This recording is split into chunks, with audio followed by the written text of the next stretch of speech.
Hello everyone, my name is Muskan Vaishnav और आज हम पढ़ने वाले हैं recursively defined function, pigeon hole principle and proof by contradiction. Recursively defined functions क्या होते हैं? इसके अंदर दो मेन पार्ट्स होते हैं, बेस केस और रिकर्सिव रूल। अब अगर आपने रिकर्शन पढ़ा होगा कोडिंग लैंग्वेज में, तो उसके अंदर भी बेस केस होता है और रिकर्सिव केस होता है। रिकर्सिव फंक्शन यूज़ क्यों करते हैं? जब कोई लार्ज प्रॉब्लम होती है तो उसको स्मॉल टास्क में हम डिवाइड करके उसका सॉल्यूशन फाइंड करते हैं। तो इसके अंदर भी हम कुछ ऐसा ही करने वाले हैं। तो बेस केस क्या होता है इसके अंदर? Gives the value of the function for the smallest input. Smallest input के लिए जो वैल्यू होगी वो हमारा बेस केस होगा। और रिकर्सिव रूल क्या होता है? Defines the function. Function define करते हैं लार्ज इनपुट के लिए।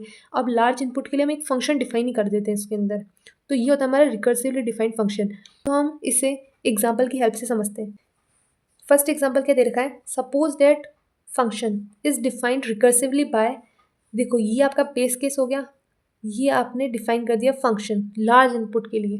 अब एन की जगह आपका कोई भी नंबर आ सकता है, 1 2 3 ऐसे करके, बट हमको इधर क्या करना है?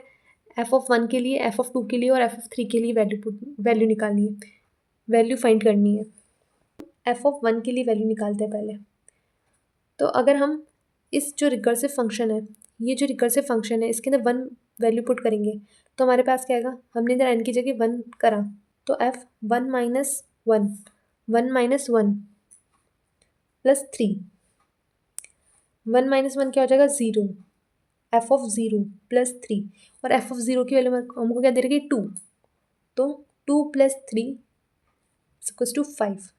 तो हमारे पास f(1) की वैल्यू कितनी आ गई? 5। ऐसे अगर हम f(2) की वैल्यू निकालें तो इधर हम फंक्शन में n की जगह क्या रखेंगे? 2, 2 - 1 + 3, 2 - 1 कितना होगा? f(1) + 3, और f(1) की हमने वैल्यू निकाल रखी है, कितनी होती है? 5। तो हम इधर क्या रखेंगे? 5 + 3, तो ये कितना हो जाएगा? 8। तो हमारे पास f(2) की वैल्यू कितनी आ गई? 8। अगर हम ऐसे f(3) की वैल्यू निकालेंगे तो इधर हम n की जगह हम क्या रखेंगे? 3, 3 - 1 + 3, तो ये क्या हो जाएगा? f(2) + 3, f(2) की वैल्यू हमने क्या निकाल रखी है? 8, 8 + 3 कितना हो जाएगा? 11। ऐसे हमने बेस केस की मदद से और जो हमने फंक्शन डिफाइन कर रखा है उसकी मदद से अलग अलग इनपुट के लिए वैल्यू हमने फाइंड करी है। नेक्स्ट क्वेश्चन हमको क्या दे रखा है? Factorial of a number n is defined recursively as. अब हमको क्या निकालना है? फैक्टोरियल निकालना है। फैक्टोरियल के लिए आपको बेस केस दे रखा है और फंक्शन डिफाइन कर रखा है। अब हमको क्या करना है? f(1), f(2) और f(3) के लिए वैल्यूज़ निकालनी है। तो f(1) के लिए हम कैसे निकालेंगे? f(1) निकालते हैं तो f(1) कैसे निकालेंगे?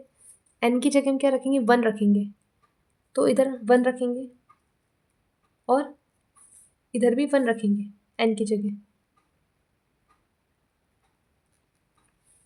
1 - 1 क्या होगा? 0,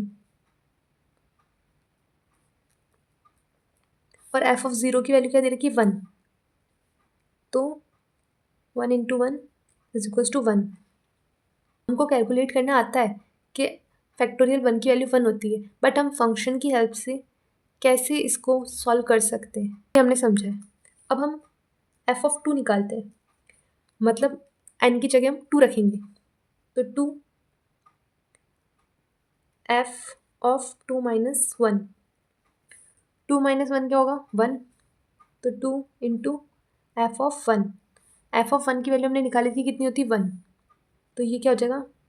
2.1 = 2, तो f(2) की वैल्यू कितनी होगी? 2। ऐसे अगर हम f(3) की वैल्यू निकालें तो क्या होगा? n की जगह हमको क्या रखना है? 3, 3 f(3 - 1), ये किसके इक्वल होगा? 3 f(2) के, और f(2) की वैल्यू कितनी है हमारे पास? 2, तो 3 × 2 कितना हो जाएगा? 6। सो फैक्टोरियल 3 या फिर f(3) की वैल्यू हमारे पास कितनी आएगी? 6। नेक्स्ट है पिजन होल प्रिंसिपल। बहुत ही ईजी प्रिंसिपल है और इतनी कोई समझने वाली चीज़ भी नहीं है, बहुत जनरल सी चीज़ है इसके अंदर। जैसे कि अगर आप समझो कि अगर आपको 3 पिजन होल दे रखे हैं, पिजन होल मतलब जहाँ पे हम पिजन को रखेंगे, मतलब एक पिंजरा जैसा समझ लो, और अगर आपके पास 6 कबूतर हैं, मतलब 6 पीजन है। अब आप मुझे बताओ कि आपको ये सारे कबूतर इस में रखने ही है, इस पिंजरे में रखने ही है, तो आप क्या करोगे? एक इसमें रख दोगे, एक इसमें रख दोगे, एक इसमें रख दोगे। फिर ये जो 3 बचे, हो सकता है इन तीनों को आप इसी में रख दो, या फिर एक इसमें रख दो, एक इसमें रख दो, एक इसमें रख दो। तो इसके अंदर क्या दे रखा है? If more objects are placed into few containers, at least one container must hold more than one object. अगर आपके पास जो ऑब्जेक्ट है, मतलब ये जो आपके पास पिजन है, वो ज़्यादा है पिजन होल से, तो आपको एटलीस्ट एक तो ऐसा पिजन होल होगा ही जिसके अंदर आप 2 या फिर 2 से ज़्यादा पिजन्स को रखोगे। ये इसका मतलब है, बहुत नॉर्मल से, बहुत जनरल सी चीज़ है ये तो ये देखो, आपको इसको मैंने ऐसे शो कर रखा है डायग्राम से। जनरलाइज्ड पिजन होल प्रिंसिपल क्या है, ये लिख रखा है, जो मैंने समझाया वही लिख रखा है इसके अंदर भी। इसके अंदर क्या लिख रखा है? एन आपका क्या हो गया? ऑब्जेक्ट्स हो गए। और ये आपका क्या होगा? कंटेनर्स। अगर ऑब्जेक्ट अगर आपके पास है 8 और कंटेनर है 4, तो 8/4 कितना होगा? 2। मतलब एक कंटेनर ऐसा होगा जिसके अंदर आपको 2 ऑब्जेक्ट्स तो मिनिमम रखने ही पड़ेंगे। 2 से ज़्यादा भी आप एक में रख सकते हो, बट मिनिमम आपको एक कंटेनर के अंदर 2 तो ऑब्जेक्ट्स रखने पड़ेंगी। ये जनरलाइज्ड पिजन होल प्रिंसिपल है। एग्जाम्पल में क्या दे रखा है? If there are 100 students, how many students possibly share same birth month? 100 student है, 12 मंथ्स होते हैं। पॉसिबिलिटी कितनी है कि कितने स्टूडेंट एक ही बर्थडे मंथ शेयर करें, मतलब एक ही मंथ में 2 या फिर 2 से ज़्यादा स्टूडेंट्स का बर्थडे हो, तो इसका अप्रॉक्स आंसर क्या आएगा? 8। तो ये जनरलाइज्ड पिजन होल प्रिंसिपल होता है, और ये होता है pigeon hole principle. Proof by contradiction. Contradiction मतलब क्या होता है? आपको जो भी स्टेटमेंट दे रखी है या फिर जो भी आपको दे रखा है उसके अपोजिट, उसका मतलब होता है contradiction. We prove a statement by assuming that it is false.